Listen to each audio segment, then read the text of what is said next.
কি অবস্থায় কবর বসে ওই ছোট্ট যখন ছিলাম, মা রুবিনী ঈদের ময়দান থেকে আসার সাথে সাথে বলতো, বাবা তাড়াতাড়ি মিষ্টান্ন খাও। মার দিকে তাকায় দেখছিলাম গায়ে একটা ছিঁড়া পুরান কাপড়। জিজ্ঞাসা করছিলাম, মা গো মা, ও মা, ঈদের দিন তুমি কেন ছিঁড়া কাপড় পরো?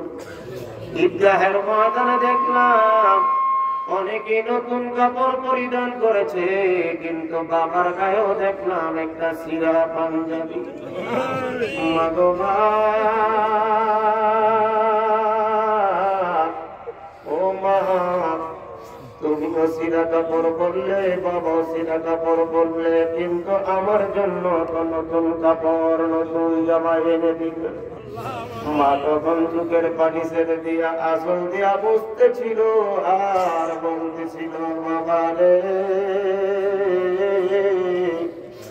এখন বিষয়টা তুই বুঝবি না, বুঝবি ওই দিন যেদিন নিজে বাবা হবি।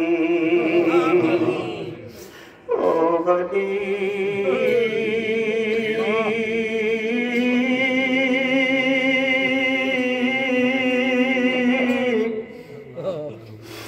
এখন তো উপলব্ধি করতে পারি, বাবা না খাইয়া সন্তানকে খাওয়ায়, মা না খাইয়া সন্তানকে খাওয়ায়। তাই তো কোরআন কারীমের মধ্যে আল্লাহ বলেছে, রব্বায়ানি সগীরা, মা বাবা ছোট্ট প্রতিপালক। আল্লাহ গো, ওই মা যার কবরে, বাবা যার কবরে, কবর জান্নাতের বাগান বানাইয়া দাও। গাজীপুর মহানগর উত্তরের কর্মী প্রধান হোসেন আলী ভাই বললেন, ওনার বাবা দুনিয়ায় নাই, ওনার দাদা দাদি নানা নানি আপনজন অনেকেই কবর বসে। আল্লাহ তাদেরকে তুমি জান্নাতের মেহমান বানাইয়া দাও।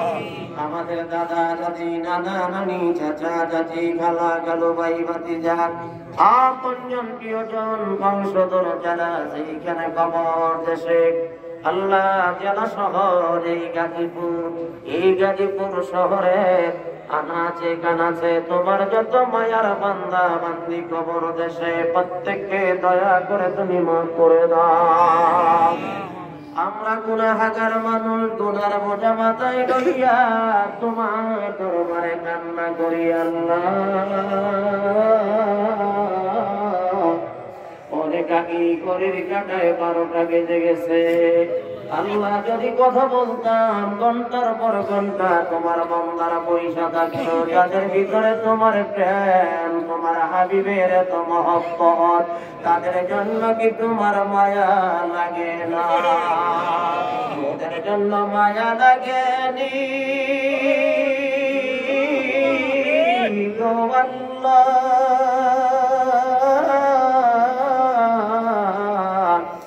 আমাদের জীবনের গুনাহ তুমি মাফ করো স্বামী। ও আল্লাহ,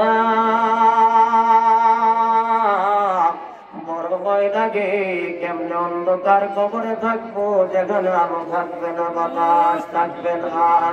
ওই কবরে ডাক দিবার আগে সিনা থেকে গুনার দাগ তুমি মুছে দাও। আজকের এই পবিত্র আজিমুসান ইসলামী জলসা কবুল করো, খেদমত কবুল করো, তবারক দয়া করে কবুল মঞ্জুর করে নাও।